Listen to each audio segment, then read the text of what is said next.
자, 우선 단원의 이름이 명제니까 명제가 뭔지 확인하는 게 우선이겠죠. 근데 명제가 어떤 것이었다고 기억해요, 명제? 집합에서 집합을 정의한 거랑 약간 비슷하죠? 집합은 어떤 걸 집합이라 딱 기억했어. 명확한 모임. 끝. 그쵸? 딱 대상이 명확한 모임이면 집합이라고 말할 수 있었던 것처럼 명제도 딱 이렇게 정의되어 있어요. 명제란 참 또는 거짓을 명확하게 판정할 수 있는 문장 또는 식. 됐어? 그럼 뭐가 명확해야 돼? 참인지 거짓인지가 명확해야 돼. 근데 걔가 꼭 식일 필요는 없어. 꼭 문장일 필요는 없어. 어쨌든 문장 또는 식, 어떤 식으로도 표현만 돼 있으면 참 거짓이 확실하면 우리는 명제라고 부를 수 있는 거야. 그러니까 결론이죠. 그러면 참 또는 거짓이 명확한 문장이어도 되고요. 식이어도 된다. 근데 그럼 보통 이런 내용을 잘 확인하지 못하는 경우가 있어.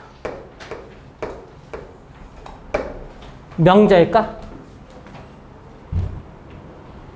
명제죠. 왜 명제인 거야? 2하고 3은 같아? 안 같지? 그럼 이 식은 거짓이지. 거짓인 게 확실하지. 그럼 얘도 뭐란 얘기야? 명제라는 얘기야. 근데 명제는 명제가 맞는데 어떤 명제라고 말해야 되는 거냐면 거짓인 명제다라고 말하면 되는 거야. 자, 마찬가지로 뭐 이런 거야. 야, 1보다 마이너스 1이 크니? 안 크지? 맞아? 얘도 똑같이 뭐야? 명제인 거지. 그쵸? 근데 뭐한 명제야? 거짓인 명제겠지. 참 거짓이 확실하면 된다는 얘기야. 그러니까 우리가 보통 중학교 때 명제라는 이름으로 배우지는 않지만 우리가 참 거짓 문제들이 존재해. 참 거짓. 이건 맞냐 틀리냐 문제도 존재하지. 걔가 다 어떻게 보면 명제였던 거야. 참 또는 거짓을 판정해야 되잖아. 걔를 가지고. 그럼 그 중에는 참인 명제도 있을 거고 거짓인 명제도 있는 그거를 판단했던 것 뿐이야, 우리가. 그럼 예를 들면 제일 많은 게 이런 거죠. 중학교 2학년 때쯤인 것 같아요. 이등변 삼각형이면 정삼각형이다. 이런 거라든지 뭐 이거 반대로 바꿔놓죠. 정삼각형이면 이등변 삼각형이다. 뭐 이런 거. 야, 둘 중에 누가 참이야? 위에 게 참이냐 밑에 게 참이냐? 밑에 게 참이지. 위에 거는 거짓이지. 근데 왜 그런 거야? 우리가 얘는 참이라고 말하고 얘는 거짓이라 말하는데 왜 그런 판단을 했냐 이거야. 이건 이런 거죠. 야, 이등변 삼각형은 되게 많잖아. 그 무수히 많은 이등변 삼각형들한테 다 물어본 거야. 넌 정삼각형이? 이렇게 물어본 거야. 그럼 다 얘네들 중에 만약에 이등변 삼각형은 뭘 만족하면 되니까 두 변의 길이가 같은 것만 만족하면 다 이등변 삼각형에 불리고 있으니까 걔네들 중에는 나는 이렇게만 같아 라는 애도 있을 거고 얘네들 무수히 많아요. 이렇게 길쭉한데 이렇게 두 개가 같아도 있을 거고. 근데 그 중에는 우연찮게 이렇게 세 개가 같은 애도 있지 않을까? 두 개만 같아도 이등변 삼각형에 불리니까. 그 이등변 삼각형인 애들한테 다 물어본 거야. 넌 정삼각형이 이렇게 물어봤는데 얘네들은 아니라고 대답했겠지. 얘는 난 맞는데 이렇게 대답했겠지. 그치?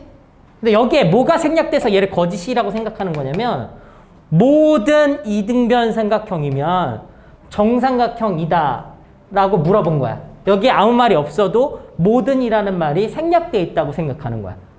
그럼 얘는 걔 모든 애들한테 다 물어봤는데 다 이거라고 말은 하지 않았으니까 걔를 뭐라고 말하는 건 거짓이라고 말했던 것 뿐이야. 얘는 뭐라고 말했을까? 정삼각형. 정삼각형은 세 변의 길이가 이미 일치하고 있는 무수히 많은 크기 달로 뭐 조그만 거, 좀 더 큰 거, 뭐 기타 등등 엄청 많은 애들이 있겠지. 그 무수히 많은 그 정삼각형들한테 다 물어본 거야. 넌 두 변의 길이가 같니? 이렇게 물어본 거 아니야? 이등변 삼각형이냐고 물어보려면? 그럼 다 맞다고 얘기하겠지. 다 맞다고 말한 거야.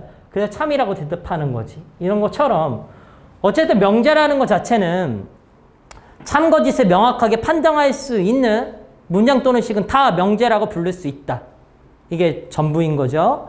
물론 뭐 학교 시험을 기준으로 봤을 때 다음 중 명제인 것은 이라는 질문하는 문제는 거의 없다고 봐요. 명제도 마찬가지로 중2 때 있었다가 사라진 거야. 중2 때.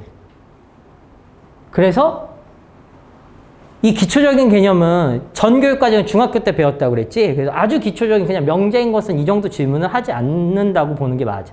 시험에는 거의 출제되지 않는다. 알고는 있어야 되겠지만. 됐죠? 그러면 지금 용어 정리하는 거니까. 명제는 이런 거였는데 그러면 니네가 용어에서 정의라는 거가 뭔지 알아? 정의? 정의는 어떤 물건 또는 뭐 이런 거지. 우리가 이거를 보통 뭐라고 불러? 누구나? 분필이라고 부르겠지. 겉껍데기 분필오이더 뭐 이런 거 부르겠지. 근데 이거를 야 이게 왜 분필이야? 라고 물어봤으면 이건 왜 분필인 거야? 그러니까 이게 분필이니까 분필인 거 아니야? 설명이 필요해? 그러니까 이걸 분필이라고 하자라고 이렇게 뭐 칠판 같은 데 이렇게 이런 걸 쓸 수 있는 이런 애를 우린 분필이라고 하자라고 약속했으니까 분필이 된 것 뿐이잖아. 니네 얘가 왜 분필인지를 설명해야 돼? 설명할 필요가 없지. 정의는 구분하는 아주 편한 방법이 하나가 있어. 얘가 왜 걘지 설명할 필요가 없어. 그냥 얘는 갠 거야. 왜? 얘 이름을 그냥 붙여놓은 거니까. 그러니까 정의라고 생각하면 돼. 뭐가 필요 없냐면 증명이 필요 없어. 즉 니네 이등변 삼각형의 정의가 뭐야? 두 변의 길이가 같은 삼각형을 이등변 삼각형이라고 하자라고 약속해 놓은 거잖아. 그럼 두 변의 길이가 같은 삼각형이 여기 딱 있었어. 그럼 얘가 왜 이등변 삼각형인지 설명해야 돼? 두 변의 길이가 같으니까 그냥 이등변 삼각형인 거지. 두 변의 길이가 같은 삼각형은 2가 숫자 2이고 등이 같을 등이라서 뭐 이등 변이 뭐 이 변이잖아. 두 개의 변이 같으면 이등변 삼각형이지 않을까? 뭐 이렇게 설명할 필요는 없다고. 그런 거야. 그냥 걔는 원래 이등변 삼각형 뿐인 거야. 그런 애를 이등변 삼각형이라 부르자고 약속했으니까 그게 정의라고 생각하면 돼. 뭐가 필요 없다? 증명이 필요 없다. 그냥 그런 거야. 라고 생각하면 돼. 쉽게 생각하면. 네, 생각해봐. 니네가 정의와 정리를 구분하는 가장 편한 방법이 하나 있어. 정리. 정리는 뭐가 필요할까 그러면? 증명이 필요해 라고 생각하면 돼. 네, 피타고라스 정리 기억해요? 빗변의 제곱은 직각을 끼고 있는 두 변의 제곱의 합과 같다. 어디서? 직각삼각형에서. 네, 피타고라스 정리의 증명이 뭐 유클리드 증명, 뭐 바스카라 증명, 피타고라스 증명, 뭐 기타 등등 되게 많았었지. 그치? 근데 그 피타고라스 정리라는 것 자체가 명제야. 뭐냐면 피타고라스 정리를 잘 생각하면 이런 거였어. 직각삼각형이면 빗변의 제곱은 직각을 끼고 있는 두 변의 제곱의 합과 같게 될 수밖에 없었잖아. 근데 그게 왜 진짜 같아? 를 증명해야지 되는 거 아니야? 그럼 그 피타고라스 정리는 뭐가 필요했어? 증명이 필요했다고. 그런 아이를 뭐라고 생각하면 돼? 정리라고 생각하면 돼. 정의는 증명이 필요하지 않다. 아주 단순한 구분법인데 이걸로 되게 쉽게 구분할 수 있다는 얘기야. 그냥 용어 정리하고 있는 거고. 자, 그러면 우리가 증명이라고 정리가 뭐가 필요하다고 그랬어? 증명이 필요하다고 그랬지. 정의는 증명이 필요하지 않다고 했어. 명칭 같은 거기 때문에. 용어에 대한 설명 같은 거기 때문에. 그럼 이 증명이란 말이 뭘까라고 쉽게 생각해보면 뭐뭐이면 우리가 참 또는 거짓을 판정할 수 있는 문장 또는 식이 있었는데 걔가 참임을 밝히는 과정이 증명이야. 즉 피타고라스 정리가 빗변의 제곱은 직각삼각형에서 직기변의 제곱의 합과 같다라는 정리인데 그럼 이거이면 직각삼각형이면 이 식은 참이야 라는 것을 밝혀줘야 되잖아. 그 과정을 우리는 뭐라고 한다고? 증명이라고 한다고. 즉 명제를 참 또는 거짓을 판단할 수 있는 문장 또는 식을 참임을 밝히는 과정을 증명이라고 생각하면 돼. 됐죠? 여기까지 머릿속으로 이해 안 간 거? 됐죠? 넘어갑니다. 네, 차차 넘어갈 거예요. 자, 두 번째. 자, 두 번째로 가져올 내용은, 자, 요쯤에서 가져와 볼까요? 네, 조건. 진리집합.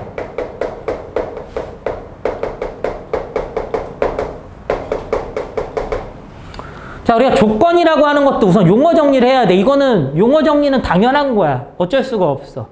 자, 조건이라는 것은 뭐냐면 명제는 참 거짓이 명확한 문장 또는 식이었지. 니네 방정식이 뭐였어? 방정식? 방정식. 미수의 값에 따라 참과 거짓이 바뀌는 등식이 방정식이었지. 그치? 조건은 아주 단순해, 얘도. 조건이란 똑같아. 미지수의 값에 따라 뭐가 변하냐면 참 또는 거짓이 변하는 문장 또는 식을 의미해. 아주 대표적인 예로 방정식이 그냥 있는 거야. 가장 대표적인 예로. 또는 부등식 뭐 이런 거야. 그러니까 이런 거야. 이런 게 딱 써있어. x는 1. 네, x 얼마인지 알아? x가 1이면 참이겠지, 이 식은. x가 2면. 거기서 x는 1이 아니잖아. 근데 x가 2일 수도 있잖아. x가 3이면 거짓이지. 그럼 이 x값이 막 변하면 이 문장 또는 식이 참인지 거짓인지 계속 변하지. x가 1일 때는 참이에요. x가 2일 때는 거짓이에요. 뭐 이딴 형태인 거니까. 그런 미지수 값이 변함에 따라 참 거짓이 막 변하는 문장 또는 식 어떤 것도 다 상관없어. 그런 애를 우리는 뭐라고 한다? 조건이라고 한다. 그냥. 됐어, 여기까지는? 그쵸? 근데 그럼 조건과 진리집합을 같이 배우는 이유는 뭐냐면 우리 앞쪽 파트에 집합 배웠지, 집합. 집합에서 보면 이 조건은 참인 경우가 있지. x가 얼마라면 1이라면 그 조건을 참이 되게 하는 그 미지수 값들만 집합 모아놓은 것을 진리집합이라고 했어. 그게 뭐냐면 진리라는 의미가 참이라는 느낌이지. 진리. 맞아? 그럼 걔네들만 모아놓은 집합을 걔네들의 원소만 모아놓은 아이를 우리는 뭐라고 한다? 진리집합이라고 한다. 그러면 아주 단순하게 생각해보면 이런 거야. 자, 조건 중에 하나를 데리고 와볼 건데 P라는 조건이야. 이거 스몰 P입니다. P라는 조건이 하나 있는데 여기서 이제 요 두 개에 대한 설명을 크게 가져올 파트에서 되게 중요한 설명이 하나 있어. 여기 잘 드러나야 돼. 도입할 때. 그러니까 이거 헷갈리면 안 돼. 진짜 딱 명확하게 구분이 가거든.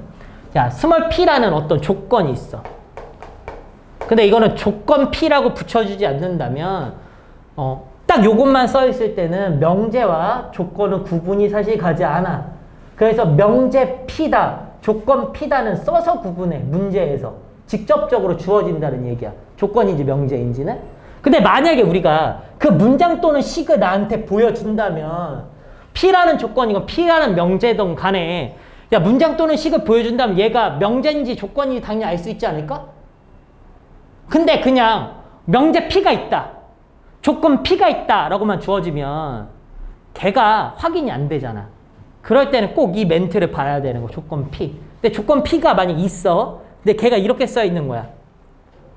X는 3 이하의 자연수. 이렇게 돼 있어. 그럼 얘는 조건이 맞지? X값이 만약 1이면 참이고 2면 거짓이고 3이면 참이지. 4면 거짓인 거지. 마이너스 1이면 거짓인 거지. 0이면 거짓인 거지. 왜? 그거를 만족하는 자연수만 되는 거니까. 그럼 얘를 보통 이 조건에 만족하는 진리 집합을 조건이 P였다면 대문자 P라는 집합으로 나타내고 집합은 나타내는 게 뭐 여러 가지가 있었죠? 원소나열법, 조건제시법, 벤 다이어그램 등이 있었죠? 그럼 이 대문자 P라는 조건 P의 진리 집합은 1, 2, 3 이렇게 나타내도 되고 사실 X/X는 3 이하의 자연수 그대로 써놔도 되지 않아? 얘도 거의 조건스러운 느낌으로 이 뭐 그런 느낌이잖아 그냥. 그거 갖다 때려 넣어도 되지. 어쨌든 이거를 뭐라고 부른다고 우리는? 진리집합이라고 부른다고. 됐죠? 근데 봐봐. 부정이라는 걸 배워. 부정이야? 봐봐. 조건 P가 있어. P라는 조건이 있어. 얘 부정은 보통 앞쪽에 물결을 넣는 것을 부정이라고 봐. 그리고 조건 P가 있다면 얘 부정을 이렇게 써. 물결 P. 그럼 이거는 P의 부정이란 얘기야. 그럼 얘 부정은 왜 부정하면 이런 느낌이 아니야? 뭐뭐이다 라는 말이 있으면 걔가 부정 아니다 라고 말하는 거잖아. 그럼 얘는 P가 얘라면 P의 부정은 뭐라고 말할래? 뭐라고 말할래? X는 이거는 적절한 예가 아니긴 하다. 좋지 않네요. 이거는 적절한 예가 아니다. 이거는 잘못 줬다, 야. 자, 여기 좀 바꿔볼게요. 아예 바꿔볼게요. 조건 P를 바꿔봅시다. 조건 P를 Q라고 줍시다, 이번에. Q. 새로운 조건 하나 가져옵시다. X는 3보다 크다. 이건 실수라고 해볼게. 그럼 X가 3보다 큰 실수가 걔 진리집합 안에 들어가 있는 거야. 그럼 얘 부정은 이렇게 써야 되겠죠? not Q. 이 물결을 뭐라고 읽는다고요? not이라고 읽는다고요. 부정이에요. not Q. 그럼 걔는 뭐라고 말해야 될까? 얘가 아니다라고 말하는 거야. 그럼 X가 3보다 컸었잖아. 그럼 어떻게 말해야 되겠어? X는 3보다 작거나 같은 실수 이렇게 바꿨으면 되는 거야. 됐어요? 요새도 상관은 없긴 했었겠다. 그럼 얘는 뭐로 바꾸면 돼? 3 이하였으니까 3 초과인 자연수. 이건 대전제라고 보면 돼. 자연수 안에서만 생각했다. 이 대전제. 됐죠? 그럼 얘는 부정을 했다고 해서 막 참거지 막 변해? 안 변해. 그러니까 봐봐. 얘는 미지수의 값에 따라 참거짓이 알아서 변해. 1일 때는 참이었고 2일 때는 뭐 거짓이었고 3일 때는 참이었고 4일 때는 거의 뭐 이런 식으로 변하는 거야. 근데 걔가 아니다라고 말하면 그냥 그것도 또 똑같이 미지수의 값에 따라 참거짓 막 변하고 있을 거야. 또 걔가 아니어도. 그러니까 참거짓 변하지 않는다고. 부정한다고 해서 갑자기 참이었던 게 거짓이 되고 거짓이었던 게 참이 되지 않는다고. 그냥 조건의 부정은 걔가 아니다라고 말하면 되기 때문에 참인 진리집합도 바뀌기만 하면 되는 거야. 이 개념이라면 명제는 좀 달라. 명제는 왜 다르냐면 이제 명제의 부정도 가져볼게요. 명제 P가 있어. 명제 P.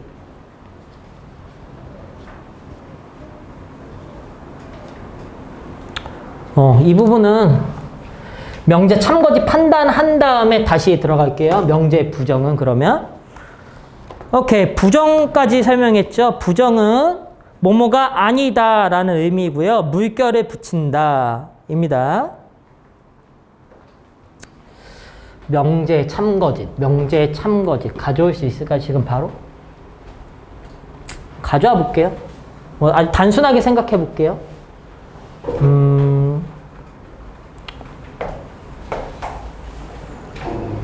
자, 우리가 일반적으로 명제 참거짓을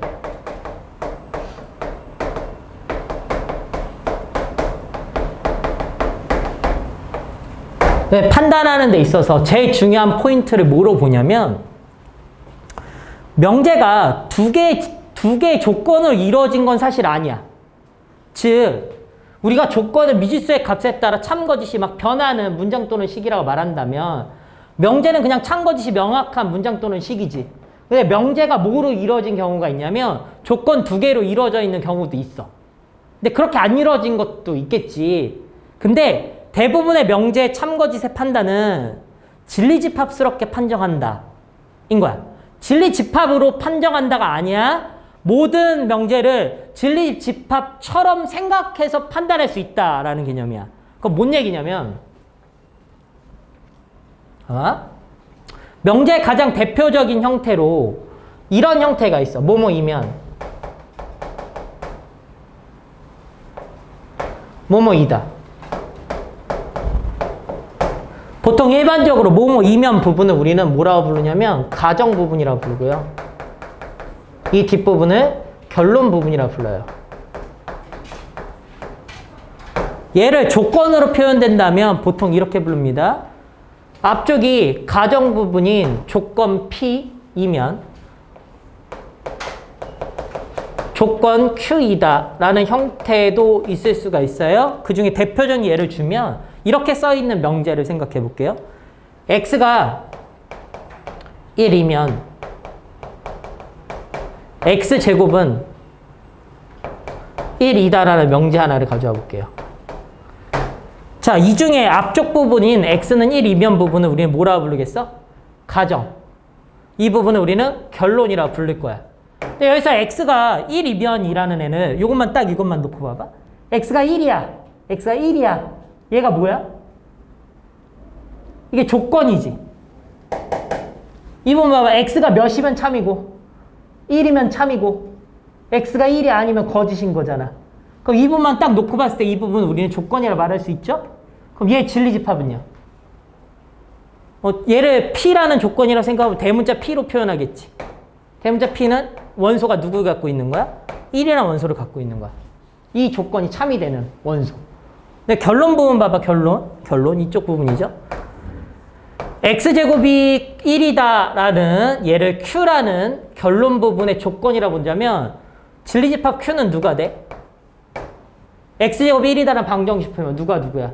1과 마일. X가 1일 때하고 X가 마이너스 1일 때면 참이지.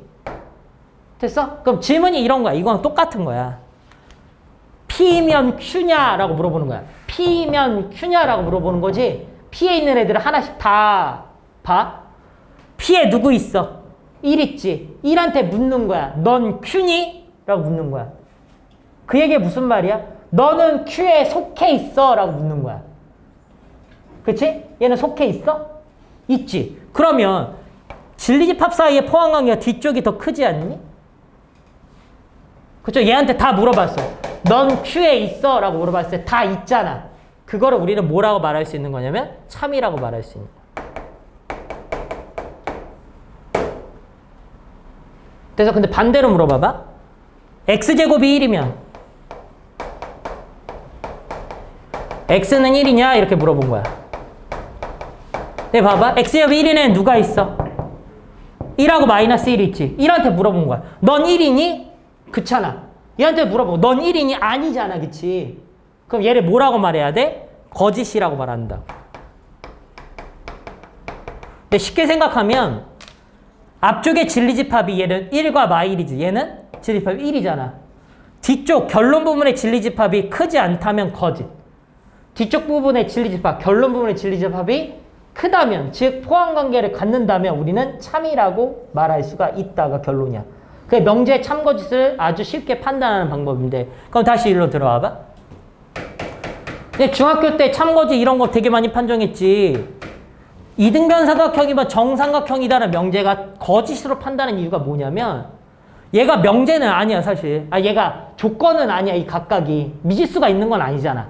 그치? 그래도 얘를 다 진리집합스럽게 확인해봐. 뭐냐면 얘를 뭐라고 생각하냐면 얘의 진리집합은 이등변 삼각형의 모임이야. 이등변 삼각들이 다 모여있어. 근데 이등변 삼각형이 이렇게 모여있으면 정삼각형은 어디 있을까? 요 중에 있을 거 아니야 이거? 이렇게? 한 명한테 물어본 거야. 야, 너 정삼각형이 너 정상 이렇게 물어본 거야. 그럼 정상에 맞다라고 대답하는 애도 있겠지만 아닌 애도 있지. 아닌 애도 있으니까 거짓인 거라고 얘는. 근데 얘는 정삼각형인 애들한테 물어본 거야. 너는 다 이등변 삼각형이? 라고 물어본 거야. 그럼 다 이등변 삼각형이 대답하겠지. 그래서 참이라고 판단하는 거라고. 그러니까 우리가 참거짓 문제 판정할 때는 대부분 다 이게 진짜 조건의 진리집합이 되지 않더라도 다 진리집합스럽게 참거짓을 판정하면 좋다 정도 해석이라고 생각하면 돼. 그래서 근데 이거를 왜 지금 끌고 왔냐면 봐봐. 이거이면 이거이다라는 명제가 지금 뭐였어? 현재 참이었지. 참? 이게 참이야? 이게 참이야 현재? 근데 얘를 부정해 볼 거야. 니네 부정이 뭐였어? 걔가 아니다라고 말하는 거야. 봐봐. 조건의 부정은 조건 Q가 만약 이거면 이게 아니다라고 말하는 게 조건의 부정이고 명제 부정은 이런 거야.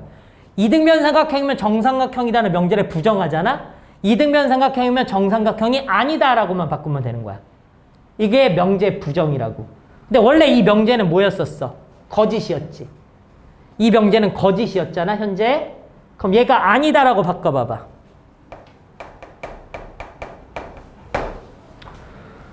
자, 이등변 삼각형이면 정삼각형이 아니다.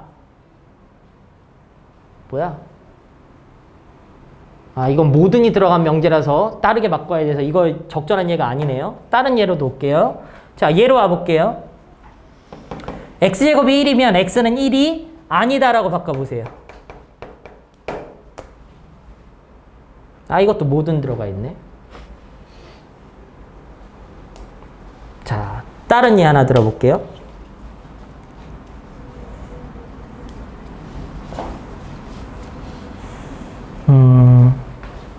자, 뭐뭐이면 뭐뭐이다 라는 명제가 있어. 이게 만약에 참이라고 쳐봐. 그러니까 얘인 게 진짜 맞는 거야. 얘인 게 진짜 맞는 거야. 근데 얘 부정은 얘가 아니다 라고 바꾸는 거지. 얘이면 얘인 게 맞는데 얘이면 얘 있는 게 맞는데 얘가 아니다 라고 바꿨어. 그럼 얘는 반드시 뭐가 될 수밖에 없을까? 얘는 얘 있던 게 맞는데 걔가 아니냐라고 물어본 거야. 그럼 당연히 거짓이라고 바뀌어지는 게 맞는 거 아니야? 이게 뭔 얘기냐면 조건은 걔가 아니다라고 바꿔봤자 미지수의 값에 따라 참, 거짓이 꽤 변하는 건 동일해. 그러니까 참과 거짓을 판정할 수가 없어, 조건 자체는. 근데 명제는 원래 참, 거짓이 명확했었잖아. 얘이면 얘이다가 명확하게 참이었어. 근데 걔를 부정해버린 거야. 야, 너는 이 안에 있니? 라고 물어봤었는데 그럼 너는 밖에 있니? 라고 물어본 거야. 근데 이미 안에 있었던 애가 밖에 있겠어? 없겠지. 그래서 거짓으로 바뀌어버린다는 얘기야. 즉 명제는 참, 거짓을 내가 판정할 수 있었을 때 만약 참이었어. 그럼 그 명제를 그냥 부정하면 손바닥의 양면처럼 원래 이거이면 이거이다가 참이었는데 걔가 아니다라고 말해버리면 손바닥 반대편을 보여주는 거야. 거짓이 돼버린다고. 걔가 아닌 게 돼버리는 거니까. 그럼 걔가 아닌 게 만약에 거짓이었어. 그럼 걔야? 라고 물어보면 뭐로 변하는 거야? 참으로 변하는 거야. 명제는 참, 거짓이 있을 때 걔를 부정하면 그냥 참, 거짓이 반대로 바뀌기만 해. 명제에서는. 그게 되게 중요한 말이야. 자, 다음에 뭐 볼 거냐면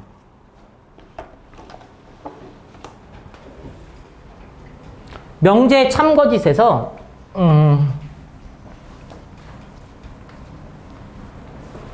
명제는 이런 개념을 갖고 있다고 했어요. 조건으로 표현된 P이면 Q이다 라는 명제가 있으면 얘를 다른 표현으로 이런 표현으로 바꿔 쓰기도 해. P, 화살표, Q 이렇게. 그럼 얘를 뭐라고 읽냐면 P이면 Q이다 라고 똑같이 읽는 거야. P이면 Q이다 라고 읽는 거야. 얘도 P이면 Q이다지 얘도 둘 다 명제를 나타낸다면 제 위에 게 있어. 요게 만약에 참이야. 그럼 P이면 Q이다라는 명제가 참이라고 말하고 싶으면 이 옆에다 뭐라고 똑같이 써주면 되냐면 참이라고 써줘도 돼. 이것도 똑같이 참이라는 말이야. 근데 다른 표현으로 보면 P이면 Q이다에다가 요 가운데에다가 짝대기 두 개를 이렇게 쓰는 거야. 이렇게. 여기에다가 참이라고 안 써도 이 짝대기 두 개짜리 화살표 있지? 얘를 뭐라 읽냐면 P이면 Q이다가 참이다라고 읽으면 되는 거야. 그럼 거짓인 것도 있겠지. 거짓인 거는 이렇게 표현하면 돼요. 여기에 거짓이라고 이렇게 표현해도 되고요. 얘도 마찬가지로 이렇게 거짓이라고 이렇게 표현해도 되고요. 얘 거짓인 거는 이 화살표에서 찍 긋고 아니다라고 이렇게 말해도 돼요. 긋는 거. 그럼 얘는 뭐라고 읽어야 돼? P이면 Q이다가 거짓이다 라고 읽으면 되는 거야. 표현 방법이고. 근데 얘가 이게 다 같은 말이잖아. 근데 또 같은 말 하나가 있어. 진리집합으로서 참거짓을 확인할 수 있었지. 결론 쪽에 진리집합이 더 크면 참이었어. 결론 쪽에 진리집합이 더 크면. 여기서는 스몰 p 조건의 진리집합을 대문자 p, 스몰 q의 진리집합 대문자 q로 보자면 누가 더 크다면? q가 더 크다면 뭐라고? 참인 상황을 나타내는 거고요. 얘에서는 거짓 상황에선 p와 q의 진리집합 사이의 관계가 부분집합 관계가 성립하지 않는다면 거짓이라고 말할 수 있는 거야. 즉 이 표현이 다 어떤 말이라고? 같은 말이라고. 여기까지가. 됐어? 됐죠?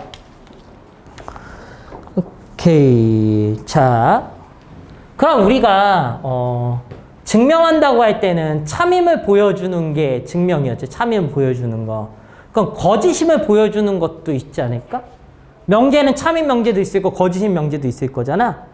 그럼 거짓임을 보여줄 건데 그 중에 반예에 대한 게 있어요. 반예 4번 줍시다. 반예. 반예는 거짓임을 보여주는 예라고 생각하면 되는데 우리가 명제 이런 게 있어. P면 Q이다라는 명제가 있는데 얘가 거짓이래. 거짓임을 확인하고 싶어. 그럼 이걸 확인하면 되는 거야. P라는 진리집합이 있겠죠? P의 진리집합이 이렇게 있을 거야. Q의 진리집합도 있겠죠? 근데 Q의 진리집합이 이렇게 생겨먹었으면 Q가 이거야? P면 Q냐라는 질문에 P인 애를 다 가져왔어. P이면 다 Q지. Q 안에 없는 애 있어? 없잖아. 그럼 이건 무슨 명제가 돼버리는 거야? 참인 명제가 돼버리는 거야. 근데 이게 거짓이고 싶잖아. 거짓이면 모양이 이렇지 않을 거고 어찌됐던 P인데 Q가 아닌 애가 존재할 거라고. P인데 Q가 아닌 애가 존재할 거다. 뭔 얘기냐? P가 이렇게 있는데 Q가 이런 형태로 있는 거야. 이렇게. 어떻게 해줄까? 이렇게. P인 애들을 한 명씩 물어보는 거야. 넌 Q니? 넌 Q니? 이렇게 물어본 거야. 다 물어본 거야. 이렇게. 얘 중에 다 Q지 않냐? 얘네들은? 어느 부분이 Q가 아니야? 이 부분 아니야 여기? 이 부분이 P인데 Q가 아닌 애지. 그럼 얘한테 넌 Q니라고 물어보면 아닌데 이렇게 말할 애들이 존재할 거잖아. 걔가 뭐냐면 거짓임을 보여주는 반예 부분이야. 근데 이 부분은 어떻게 찾냐면 이게 기준이 되는 건 아니야. 결국에 이런 식으로 찾는 거야. 가정의 진리집합에서 차집합하는 거야. 결론의 진리집합을.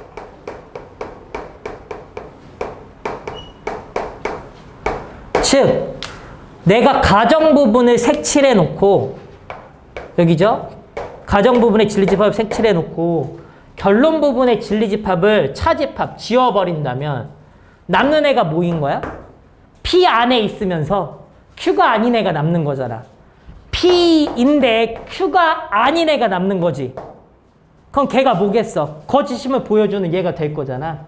그래서 가정의 진리집합에서 결론의 진리집합을 차집합하면 무조건 반예가 남게 돼 있어.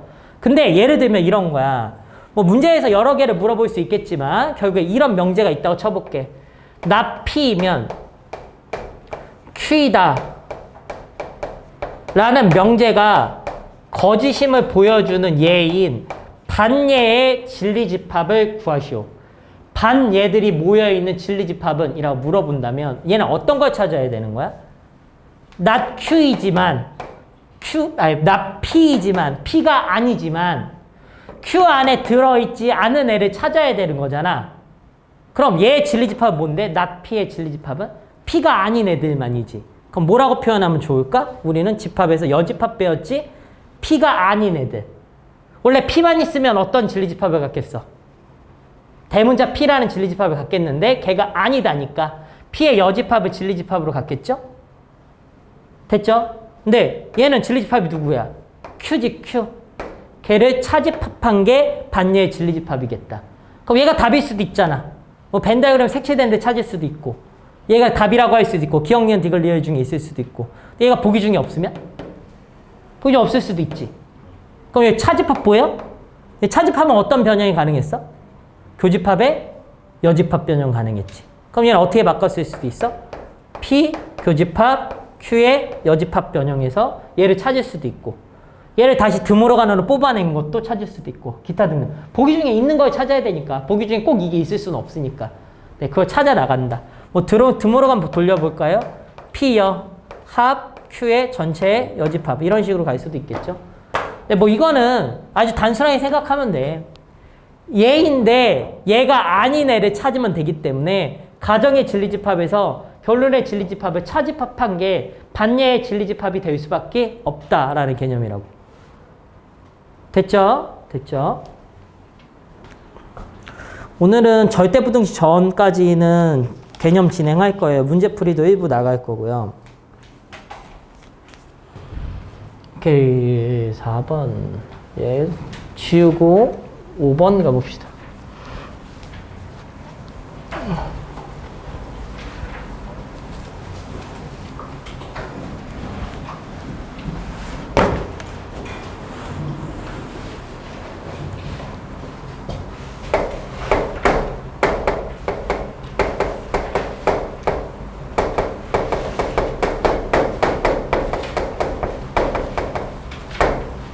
자, 모든이나 어떤이나 부정에 대한 설명을 좀 합시다. 우리가 앞쪽에서 부정에 대한 얘기를 잠깐 가져왔는데 부정이라는 것은 뭐뭐가 아니다라고 말하는 게 부정이야. 그럼 쉽게 생각하면 부정관계인 애들이 여러 종류가 있어. 봐봐요. 지금 내가 표현한 게 이게 뭐야? 이거? 뭐 이쪽을 기준으로 보면 이쪽 크다 아니야? 이쪽이 이쪽보다 크다지. 예를 들면 얘 크다라고 생각해 볼게. 크다. 근데 크다의 부정은 뭐라고 말해야 될까? 그러니까 이거잖아. 뭔가가 아니다라고 표현하는 것은 크지 않다가 되지 않을까? 근데 크지 않다라는 말은 뭐로 변하는 거야? 작거나 같다로 변하겠지. 됐어? 그럼 뭐 작거나 같다. 다 이렇게 변하는 거야. 뭐 그럼 이하이다의 부정은 크다겠지. 왜? 이하가 작거나 같은 게 아니라고 표현한 거니까. 됐어? 뭐 그런 부정관계들이 존재하는데 그럼 뭐 다 이런 거야. 뭐뭐이다를 뭐뭐가 아니다로 변한 것. 걔가 아니다라고 표현하고 다 부정관계. 낫이 붙으면 다 그런 관계인 거야. 근데 모든하고 어떤은 어떤 의미를 갖고 있냐면 모든이라는 멘트는 우리가 명제에서 보통 다 생략돼 있어. 모든은. 그러니까 예를 들어 아까 설명한 이거랑 똑같은 거야. 정삼각형이면 이등변 삼각형이다라는 명제의 제일 앞에는 모든 정삼각형이면 이등변 삼각형이냐라는 질문인 거야. 그럼 이 모든 안에 숨겨져 있는 말은 무슨 말이냐면 정말 모두 다 참이어야 해 라는 게 생략되어 있는 거야. 즉 아까 전에 내가 진리집합 안에 정삼각형의 진리집합 다 만들었지. 정삼각형이 모든 애들한테 다 물어보는 거야. 근데 걔네들이 다 대답해야 돼. 난 이등변 삼각형이라는 게 참이야 라고 말해야 돼. 전부 다 참이어야지만 참인 게 모든의 의미인 거야. 단 하나라도 거짓인 게 있으면 거짓이라고 말하는 게 모든의 개념인 거야. 무슨 말인지 갔어? 전부 다, 모두 다, 한 명도 빠짐없이 다 참이어야지만 참이라고 대답하는 게 모든의 개념인 거야. 됐어? 근데 모든과 반대되는 부정의 개념에 뭐가 있냐면 어떤이라는 개념이 존재하는 거야. 어떤. 즉 모든을 부정하면 뭐로 바뀌냐면 어떤으로 바뀌는데 어떤이라는 개념이 이거야. 단 한 개만이라도 참이면 참이라고 말해 라는 개념이야. 어떤의 개념은 단 한 개만이라도 참이면 참이야 라고 말해 라는 말이야. 즉 적어도의 개념인 거야. 적어도. 그러니까 이런 거야. 얘 대표적인 예 하나 들어보면 이런 거야.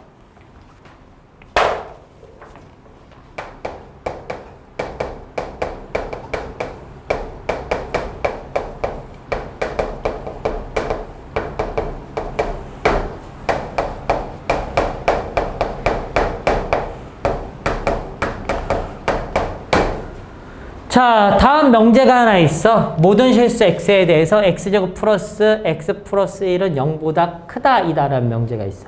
어느 부분까지가 당연히 가정이라고 생각하면 되냐면 이거라 생각하면 돼. 그럼 모든 실수 x에 대해 다음 식이 참이어야지 참인 거잖아. x가 진짜 어떤 실수 중 누가 들어가도 다 얘가 참이어야지만 참인 거야. 이거 참일까? 왜 참이야 그러면? 이 부분 뭐로 바꾸면? 완전 제곱식으로 바꾸면 x 플러스 2분의 1의 전체 제곱 플러스 4분의 3 이런 형태로 바뀌게 되죠? 얘가 항상 뭐니까 0보다 크거나 같은 것에서 4분의 3을 더했으니까 이 전체는 4분의 3보다 크거나 같다가 나오겠지. 그럼 뭘 넣어도 다 4분의 3보다 크거나 같은 값밖에 안 나오는데 뭘 넣어도 0보다 크다라는 것은 항상 참이지 않을까? 라는 개념이라고. 그게 모든의 개념인 거야. 모든. 됐죠? 됐죠? 진짜 딱 하나만이라도 거짓이면 얘는 뭐라고 말해야 돼? 거짓이라고 말해야 되는 거야. 그럼 만약 예를 들면 여기 요 결론 부분을 바꿔볼게. 결론 부분. 딱 이렇게 바꾸는 거야.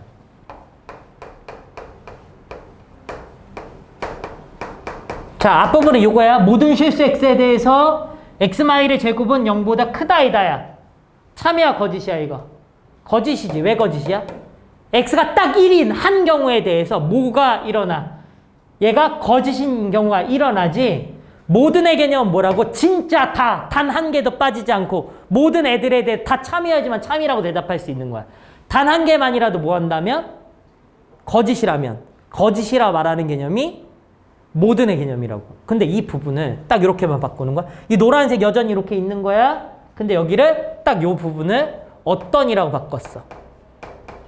그럼 이 노란색 요 명제 어떤 실수 x에 대하여 x-1의 제곱은 0보다 크다 말고 0보다 작거나 같다 이렇게 바꿔볼게요.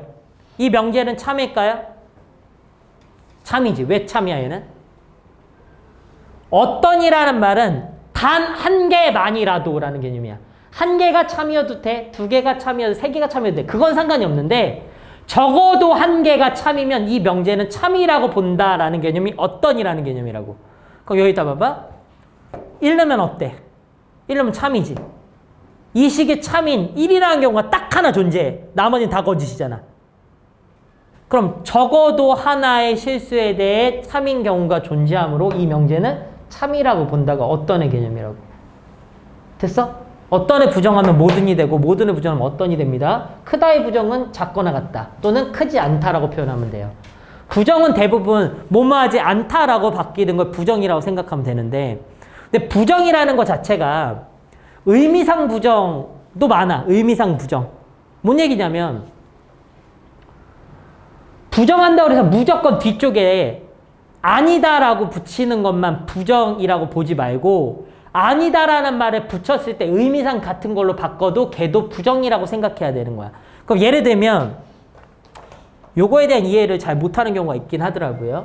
니네 A랑 B랑 C랑 같다라는 애가 있어. A랑 B랑 C랑 같다? 그치? 그럼 얘 부정은 뭐가 될 것 같냐?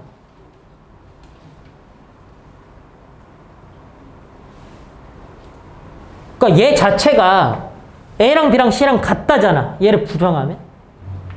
근데 얘 의미는 이렇게 써있지만 사실은 그리고로 연결된 연립방정식 상태거든.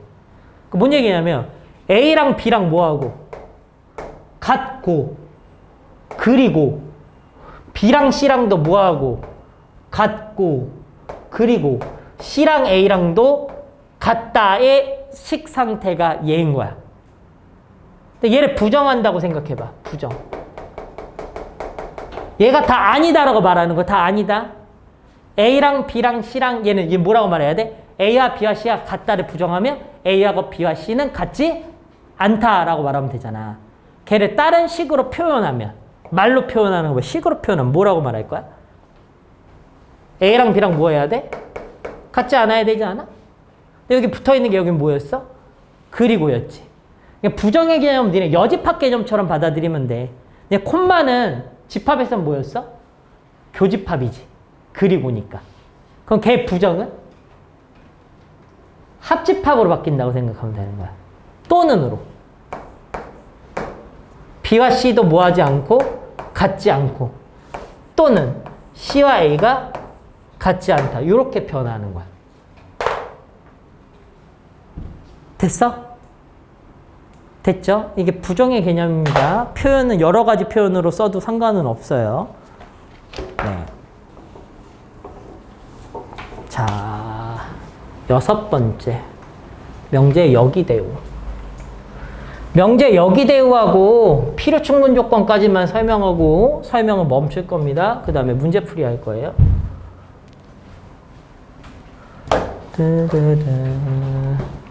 6번.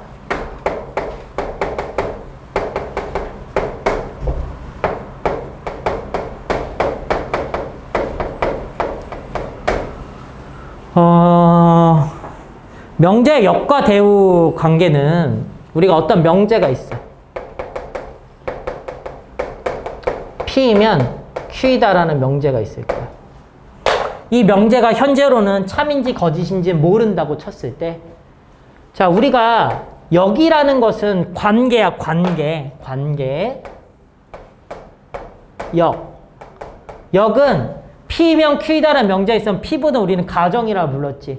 Q 부분을 결론이라 불렀고, 그 명제의 역은 가정과 결론의 위치를 바꿔놓는 것이야.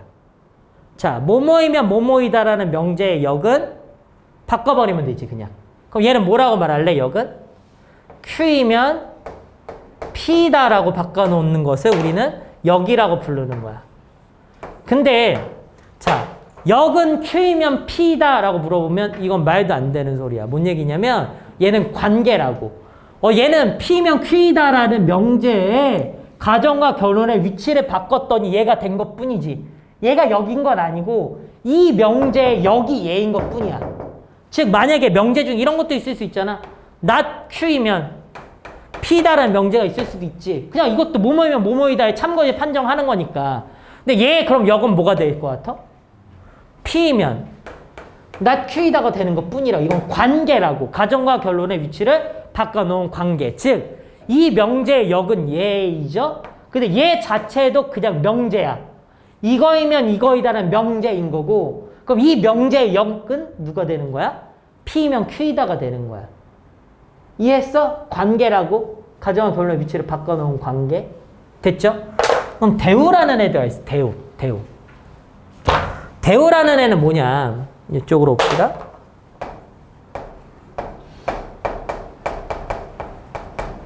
대우는 가정과 결론의 위치를 바꾸고, 얘를 바꿨어. 근데 모두 부정한 것이야. 즉, 가정을 결론 부분에 보내요. 결론은 가정 부분으로 보내요. 이렇게 앞으로. 근데 모두 부정했어. 부정은 뭐 붙이면 돼? 물결. not. 이렇게. 그럼 얘를 우리는 뭐라고 본다고? 얘를 대우라고 본다고. 즉, P면 Q이다 명제의 대우가 누가 되는 거야? not Q이면 not P이다가 되는 거야. 됐어요? 됐죠? 즉 대우 명제는 가정과 결론의 위치를 바꾸고 모두 부정한 것이야. 물결 붙인 것. 그럼 이제 연습. 뭐 여기 하나 더 써볼까? 니네 이것도 하나의 명제잖아. not Q이면 not P이다 명제지. 얘 역 명제는? 위에 위치 바꿔야지 두 개. 그럼 뭐라고 쓸래? not P이면 not Q이다가 되겠지. 당연한 거야. 얘 역은 얘야. 이 관계역, 얘네들 관계역. 얘네들 봐봐, 얘네들. 얘하고 얘 쳐다봐봐. 얘네들 봐봐. 얘네들은 어떤 관계인 것처럼 보이니? 얘 뭐 했어, 이거? 위치 바꿨지, 이렇게. 둘 다 뭐 했어? 부정했지. 그럼 얘네들의 관계는 뭐라고 보면 되는 거야? 대우 관계라고 보면 되는 거야. 근데 이거는 그냥 외우는 거야. 이거는 아무 의미가 없어. 뭐 여기 뭐냐 이렇게 물어봤는데 야, 여기 뭔지 모르겠어. 그럼 바보야, 바보. 그냥 외워야지. 가정과 결론의 위치를 뭐 한 거야? 바꿔놓은 명제를 우리는 역명제라고 부르는 거야. 대우 명제는 가정과 결론의 위치를 바꾸고 둘 다 부정한 거. 그거 대우 명제라고 부르는 거야, 그냥. 됐죠? 근데 여기서 되게 중요한 핵심 포인트는 그 부분이 아니라 제일 중요한 멘트 하나로 줄여보면, 자, 이 멘트 하나가 중요한 거죠. 명제와 대우 명제는 참, 거짓을 공유한다. 물론 이거 공유한다고 말해도 되고 두 개의 참, 거짓은 같다라고 말하면 되는 거야. 그게 무슨 얘기냐? 야, 이 명제 P면 Q이다 명제가 있었겠지. 이 명제가 참일 수도 있고 거짓일 수도 있겠지. 참일 때도 있고 거짓일 때도 있을 거야. 그럼 얘의 명제를 판정해 있는데 얘가 만약에 참이 나왔어. 참. 얘가 참이야. 그럼 반드시 누구도 참일까? 대우명이 참이야 그냥. 얘가 참이면 얘가 참이야. 왜 그런지 증명이야. 보자. 봐봐.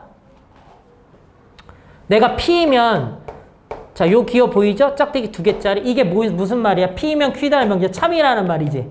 이게 만약에 참이려면 조는 사람 보자. 얘가 참이려면 진리집합관계가 누구보다 누가 더 큰 놈이어야 돼. P라는 애보다 Q가 더 큰 놈이어야 됐었지. 그럼 진리집합 사이 관계로 보면 이거인 거야. 됐어? 이런 부분집합 사이 관계가 성립할 때 집합의 연산 또는 집합에서 동치 표현이라 해서 막 이것저것 막 써놨던 거 기억해? 얘가 뭐냐면 벤 다이어그램 상에서 보면 진리집합 P보다 Q가 이렇게 큰 상태잖아. 이렇게. 이 상태지. 이게 참이면 니네 이거 양쪽에 여집합 씌웠을 때 이거 포함관계 어떻게 돌아갔어? 반대로 돌아갔던 거 기억해? 반대로 돌아간 거? 그럼 얘가 이렇게 바뀌는 거지. 이게 P의 여집합이 붙고 Q의 여집합이 이렇게 붙는다면 얘는 둘 중에 부분집합 관계가 어디가 더 클 거면 이쪽에 붙을 수밖에 없어. 왜 그러니? 여기서 확인해도 돼. 이게 참이니까 이 모양인 거야? 이 모양이라면 근데 P의 여집합은 어때? 이렇게 뻗어나가는 이 주황색 아니야? 이렇게? 그치? 이 주황색하고 Q의 여집합은 어디서 뻗어나가는 거야? 요 Q가 아닌 요 바깥쪽인 거잖아. 파란색이 더 넓게 포함하고 있어? 주황색이 더 넓게 포함하고 있어? 주황색이지. 그 주황색이 누구야? P의 여집합이라고. 얘가 더 큰 놈이라고. 됐어? 그럼 봐. 얘 원래 대우명제였던 게 뭐야? 얘 대우명제는 not Q이면 not P이다. 이거죠? 가정의 결론의 위치를 바꿔 부정한 것. 이거이면 이거이다는 명제가 참인지 거짓인지 확인하려면 어떻게 확인해야 돼? 얘와 얘의 진리집합 중에 누가 더 크냐를 확인해야 되지? 둘 중에 누가 더 커? 이 결론 부분의 진리집합이 더 크지. 결론 부분의 진리집합이 더 크면 이 명제는 뭐라고 볼 수 있다고? 참이라고 판정할 수 있다고. 됐어? 명제가 참이면 무슨 명제도 반드시 참일 수밖에 없는 거야. 대우 명제도 반드시 참일 수밖에 없는 거야. 그럼 이 대우 명제와 명제는 참거짓을 공유한다라는 개념에서 만들어지는 문제가 딱 이게 하나가 있어. 뒤쪽에 명제를 증명하는 부분에서 명제를 증명하면 뭐뭐이면 뭐뭐이다가 참임을 증명하려면 진짜 얘이면 얘가 다 되는지를 보여주면 되는 거잖아. 근데 얘이면 얘인지 다 보여줘야 돼. 얘가 겁나 많아. 그러니까 만약에 얘가 뭐 확인해야 될 게 1, 2, 3, 4, 5, 6, 7, 8, 9, 10, 1000까지야. 1000. 그럼 1000개를 다 해봐야 될 거 아니야. 그럼 불편하잖아.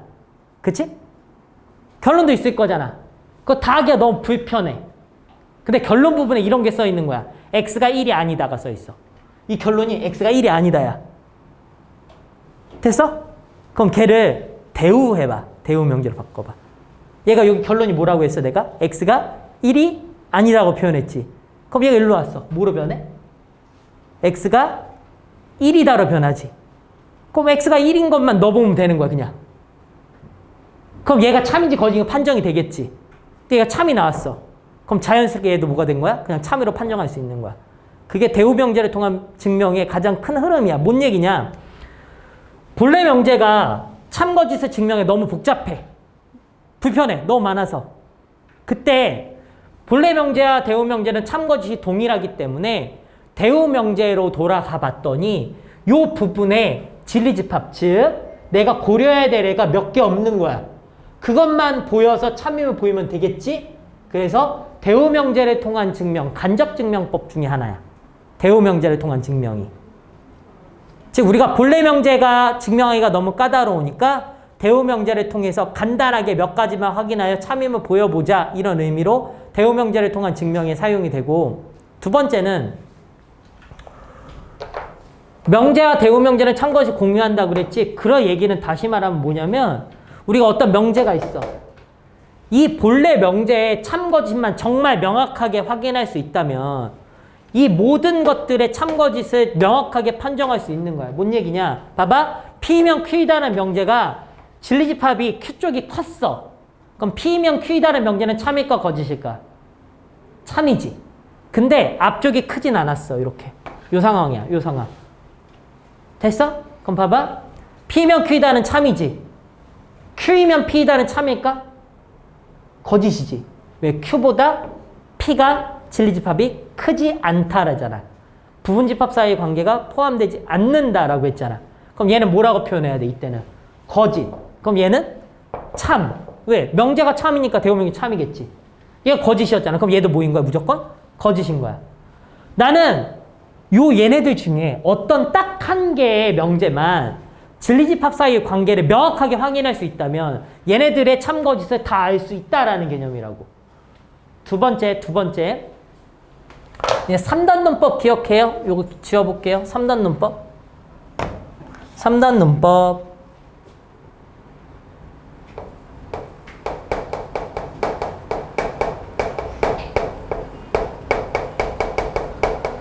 삼단 논법은 문제에서 자주 출연하는 애긴 해요. 뭔 얘기냐면 이거 읽으면 뭐라고 읽어야 돼? P면 Q이다가 참이다지. 그리고 동시에 Q이면 R이다라는 명제가 참이야. 그럼 얘를 진리집합으로 보면 P보다 바깥에 Q가 싸고 있고 Q보다 바깥에 R이 싸고 있잖아. 그럼 모든 P이면 R이라고 말해도 돼? 말이 되지 않아? 왜 P가 이렇게 있으면 이게 참이려면 Q가 어쨌든 감싸고 있어야 되고 Q보다 R이 더 큰 놈이니까 니네 P이면 다 Q, R이다가 참이네? 이렇게 판단할 수 있지. 그 연결고리가 만들어진 거야. P면 Q인데 Q면 R이니까 P면 바로 화살을 같이 쏴서 연결돼서 R이다라고 결론 내릴 수 있어. 즉 P면 R이다도 한 달이 걸쳐서 참이라고 말해도 돼. 이게 3단 논법인데 3단 논법은 3단 논법은 이게 3단 논법인 건 맞아. 네, 3단 논법 문제는 항상 뭘 확인하게 돼 있는지 때문에 문제 하나만 봐줄게. 문제 내가 니네 프린트 문제에서 하나 봐주는 게 편하겠다. 프린트 문제 30번 문제 하나만 봐보세요. 프린트 30번입니다. 자, 여기다가 쓸 거고요.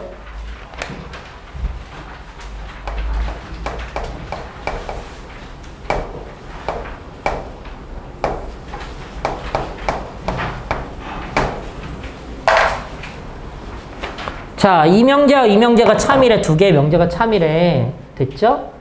그럼 이 두 명제가 참이라는 걸 알고 있는 상태에서 내가 참이 명제를 계속 만들어 나가는 과정을 말하는 거야. 이 명제가 참이야. 누구도 참일까? 명제가 참이면 반드시 대우 명제가 참이라고 그랬죠? 그래서 반드시 처음에 뭘 쓰냐면 대우 명제가 참임을 이용해서 대우 명제 참이네를 다 써보는 거야. 그럼 얘 대우는 누가 돼? not Q이면 not P이다도 당연히 참이겠죠? 대우 명제도 참이니까. 됐죠? 밑에 거 봐봐. 얘는 R이면 not Q이다도 참일 수밖에 없지 않나? 됐죠? 근데 그 다음에 찾는 게 뭘 찾는 거냐면 3단 논법의 연결고리를 찾는 거야. 봐봐. P에서 어디로 움직였어? Q로 움직였지. 그럼 Q로 스타트하는 애 찾아봐. Q로 스타트하는 애 있지. Q에서 어디로 갔어? 나달로 갔잖아. 그럼 징검다리처럼 P면 Q로 올 수 있는데 Q면 나달로 갈 수 있으니까 P면 한 번에 나달로도 갈 수 있어. 이게 3단 논법이라고. 징검다리처럼 건너가는 거. 그럼 3단에 의해서 P면 뭐이다라는 명제가 참일 거냐면 not R이라는 명제가 참일 거라고. 됐어? 근데 하나씩 다 해봐야 돼. Q이면 나달로 왔지. 지금 이 문제는 사실 참이 명제가 2개밖에 없기 때문에 대우하고 3단만 확인하면 끝이거든. 근데 3개짜리에서는 대우 확인, 3단 확인, 다시 그 3단의 대우 확인, 걔 다시 3단 확인이야. 일반적으로 3개짜리는 두 번에 대우 3단, 대우 3단에서 끝나게 돼 있어. 그럼 여러 3개짜리 문제가 있겠지. 여러 가지. 3개짜리 중에는 뺑글뺑글 순환하는 형태가 나오는 경우도 있고 기타 등등 특이한 모양이 나오는 경우들이 있어. 그거는 관계를 그려보면 빨라. 어디로 화살이 쏴져 가는지를 보면 필요충분용 이 다음에 설명할 거야. 여러 가지 관계를 확인하는 게 빠르다. 그럼 얘 봐봐. 3단 확인했어. 또 연결고리 생기는 게 뭐가 있냐면 R이면 어디로 갔어? 나 Q로 갔지? 나 Q 스타트. 나 P로 갔지? 그럼 연결고리 어떻게 돼? R이면 나 Q로 갔다가 나 Q에서 나 P로 갈 수 있으니까 R이면 나 P로 갈 수 있다라는 3단이 하나 더 있죠? 쓰는 거야. R이면 징검다리 나 Q 하나 건너서 나 P로 갈 수 있어. 이렇게 쓸 수 있는 거라고. 근데 원래는 원래대로 하면 연결고리를 다 찾은 3단을 썼으면 얘 다시 뭘 생각해야 되냐면 대우를 다시 쓰는 게 일반적인데 봐봐. 얘 대우가 누구니? 얘지. R이면 나 P다. 됐어? 더 이상 찾을 게 없는 거야. 그래서 4개 참인 거를 다 찾은 거지. 그 중에 없는 게 답이다. 뭐 이렇게 되겠죠. 이게 가장 일반적인 3단. 가장 일반적인 3단이에요. 그럼 이 3단 논법이라는 것 자체는 무슨 개념과 섞여가지고 이 문제가 풀리게 되는 거냐면 명제의 참 거짓은 대우 명제와 참 거짓을 공유한다 개념 때문에 걔가 연결되는 건데 근데 이 개념 자체가 집합에서 포함관계에서 설명하는 동일하다는 얘기야. 이거 기억하지? P가 Q의 부분집합이면 여기서 막 쓸 수 있는 거 되게 많았잖아. P 차집합 Q는 공집합이고 P 교집합 Q는 P고 P 합집합 Q는 Q고 이 관계를 설명할 수 있는 되게 많은 식들이 있었지. 걔를 변형해서 이쪽으로 갈 수 있었고 걔를 또 참임을 나타내는 되게 많은 것들이 있었지. 그 관계였잖아. 그걸 의미하고 있는 거야. 즉 명제의 참 거짓 자체는 진리집합의 포함관계로서 참 거짓을 판정할 수 있으니까 얘 질문은 집합의 연산 파트에 나오는 여러 가지 관계들과 섞여서 문제가 출제될 수 있겠구나. 단편적인 설명은 요게 다지만 실제 안으로 들어가서 문제를 풀면 집합의 연산에 관련된 여러 가지 문항들이 출제될 수 있어. 즉 관계를 집합의 연산으로 준다든지 그런 등등. 됐어요? 그런 관계다. 3단 논법도 마찬가지로 섞이는 관계고요. 그리고 마지막 설명입니다. 필요 충분 조건 7번 갑시다. 7번.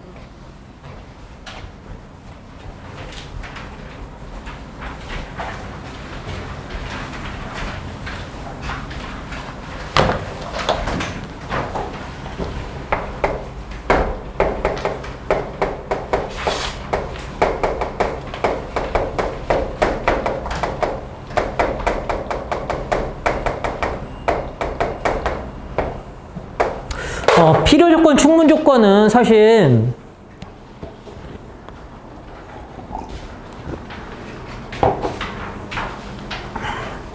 되게 열심히 가르치진 않긴 해요. 뭔 얘기냐면 얘는 잘 들어봐. 니네가 P이면 Q이다라는 명제가 있어. 얘가 물론 참인 경우도 있겠고 거짓인 경우도 있겠지. 근데 얘가 내가 만약에 참이라고 했어. 이게 참이 명제야. 이게 참이라면 얘 표현을 기호로 표현하면 이렇게 쓸 거라고. P이면 Q이다라. 이것도 명제죠? P이면 Q이다. 화살표 하나 있는 거.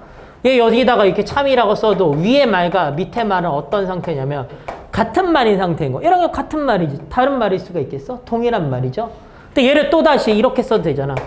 화살표, 짝대기 2개, Q이다. 그럼 뒤에다 참이라고 안 붙여도 P이면 Q이다라는 명제는 참이다를 의미하고 있는 거잖아. 근데 얘가 P라는 조건의 진리집합을 대문자 P, Q라는 조건의 진리집합을 대문자 Q라고 했을 때 다음과 같은 관계가 성립한대. 야, 그럼 이것도 이 위에 말이랑 같은 말 아니야? 왜 P보다 Q의 진리집합이 더 커? 그럼 P면 Q다라는 명제가 당연히 참 아닐까? 무슨 말인지 얘가? 지금 얘가 다 같은 말을 하고 있는 거야. 여기까지 이게 다 같은 말을 하고 있는 건데 얘와 같은 말을 하나 더 만들겠다라고 생각하면 돼. 얘와 같은 말을 하나 더 만들겠다. 즉 읽는 방법 중 하나를 더 만들겠다라고 생각하는 게 제일 편해. 원래는 설명상에 충분히라는 용어 자체의 의미를 설명해야 돼. 필요라는 것 자체의 의미를 설명해야 되는데 니네가 수능 보는 순간까지 필요라는 말과 충분히라는 말의 정확한 의미를 몰라도 전혀 관계가 없어. 그래서 보통 설명하지 않아. 그래서 읽는 법이라고 받아들이는 게 훨씬 편해. 빠르고. 그래서 부연 설명 붙이지 않아. 단 얘를 헷갈리지 않게 보는 방법. 다 같은 말입니다. 얘는 주어가 있어. 주어. 즉 우리가 영어 생각하면 P는 Q이기 위한 또는 Q는 P이기 위한. 자, 쉽게 여기서의 주어는 누구냐면 P야. P가 주어야. P는 이라고 말했으니까. 그럼 P 입장에서만 볼 거야? 뭐 여러 가지가 있는데 이 부분을 딱 보면 제일 좋아요. P는 여기 있지, 주어. 그쵸? 네. 예전에 내 설명을 들었던 사람은 맨날 이렇게 설명해요. 얘가 뭐 하는 거냐면 총을 쏘는 거야. P라는 애가 있는데 지금 이 화살표가 이렇게 돼 있지. 이렇게 이쪽으로 돼 있지. 얘가 총을 하나 들고 총 빵이 하나 쐈어. 이렇게. 그럼 여기 Q가 있었지. 얘가 Q가 총을 맞았어. 이쪽 방향으로. 얘 아프겠지. 겁나 아플 거야 아마. 얘가 피를 막 흘리고 있어. 피. 빨간색 피는 너무 잔인하니까 피. 얘는 총을 들고 쏜 거야. 얘 입장에서는. 이 그림을 상상해 보면 얘는 주어가 누구야? 피지. 피만 봐. 총을 쐈지. 치음만 봐봐. 이게 충분 조건이야. 헛소리입니다. 그냥 이렇게 외우세요.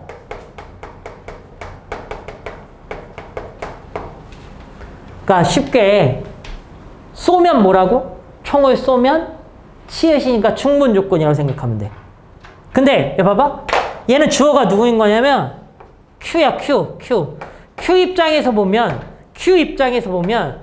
뭐 하고 있었어? 피를 흘리고 있었어. 피읍.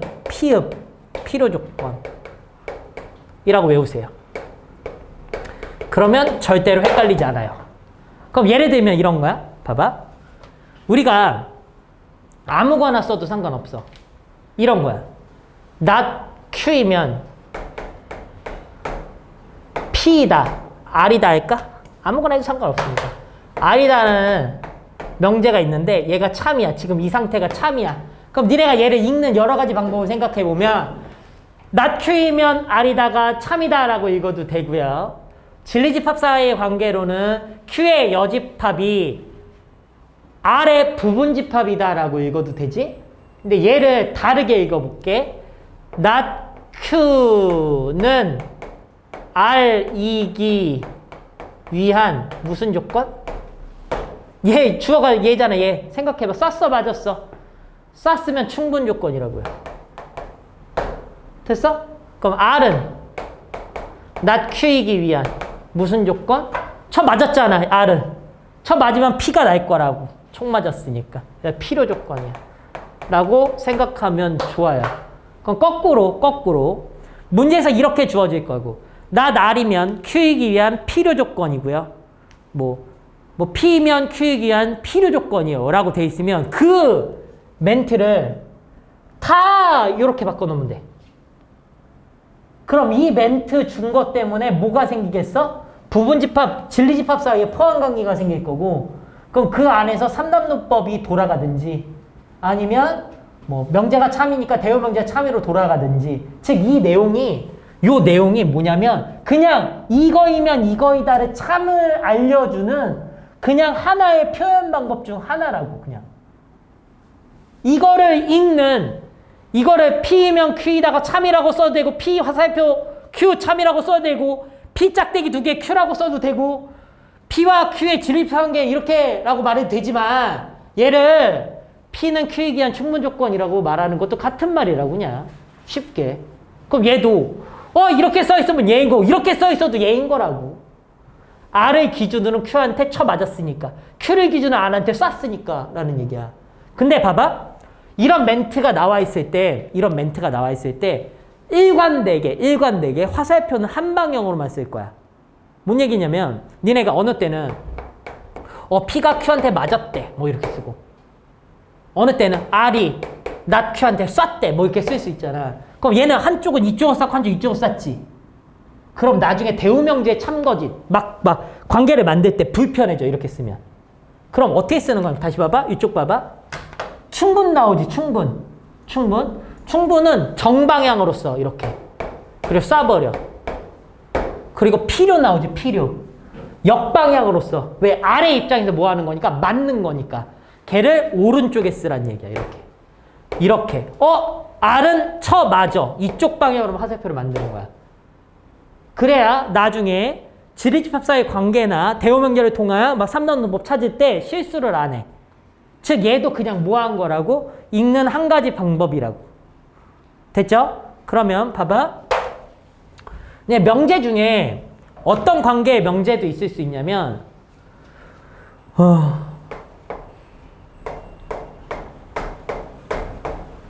자, 이건 뭘까?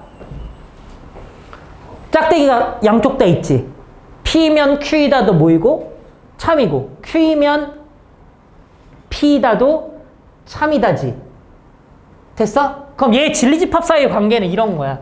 얘가 P였어. 진리집합 Q였어. 이거이면 이거이다도 참이니까 이거 참이어야 되는데? 이거 아니야? 근데 봐봐. PQ야. Q이면 P이다도 참이라며. 그러면 결론 부분인 P가 더 크기도 해야 되는 거 아니야? P가 Q의 부분집합이고 Q가 P의 부분집합인 이 관계는 뭐의 정의야? 집합의 상등의 정의였죠. P와 Q가 어떻다라는 거야? 같다라는 정의였죠. 됐어? 이 관계를 그러면 이렇게 표현하면 이 관계인데 P랑 Q랑 같은데 얘를 다르게 말하면 이런 표현으로 하자면 P 입장에서 봐봐. P는 총을 쐈냐 맞았냐? 쏜과 동시에 맞았지. 그럼 뭐라고 말해야 되겠어? 총도 쐈지만 P도 흘려야 되니까 필요 충분 조건이라고 말하는 거야. 근데 야, 왜 충분 필요 조건이라고 하나 필요 충분 조건이라고 해요? 뭐 이렇게 물어볼 수 있잖아. 그냥 필요 충분 조건이라고 써. 알았죠? 그쵸? 일반적인 거야. 그렇게 누구나 다 쓰는데 나 혼자 난 충분 필요로 쓸 거야 라고 굳이 틀 필요 없어. 필요 충분 조건 이거는 그냥 일반적으로 그렇게 써왔기 때문에 너희도 필요 충분 조건이라고 쓰면 되는 거야. 충분 필요 조건이라고 쓰면 틀려요. 안 틀리겠지. 굳이 튀지 말라고. 굳이 일부러. 네. 그럴 필요는 없어요. 필요 충분 조건이라고 쓰시면 됩니다. 자, 이 관계는 우리는 뭐라고 한다? P는 Q이기 위한 필요 충분 조건, Q는 P이기 위한 필요 충분 조건이라고 말하면 되는 거야. 그 관계상에서. 자, 됐죠? 그런 거다.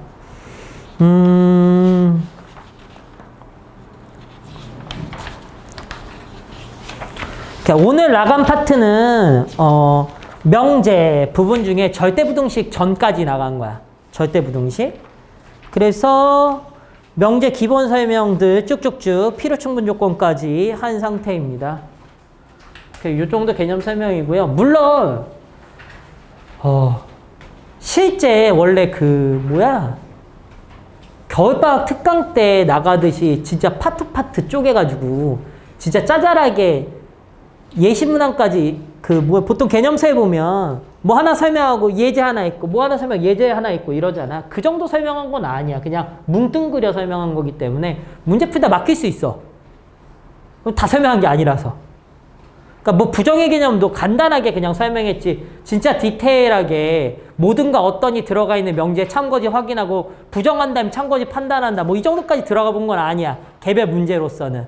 근데 지금 베이스 프린트문에 나온 거에 보면 문제들이 웬만큼 다 걸려 있을 거야. 그래서 거기서 개별적으로 질문을 받으면 되겠죠? 단, 우선순위를 생각해봐. 개념 설명 끝났어. 뭐 먼저 해야 될까? 우리 밖에서 들어오면 그거 먼저 하는 거야. 그게 1번이야. 얘를 껐어야 되는데.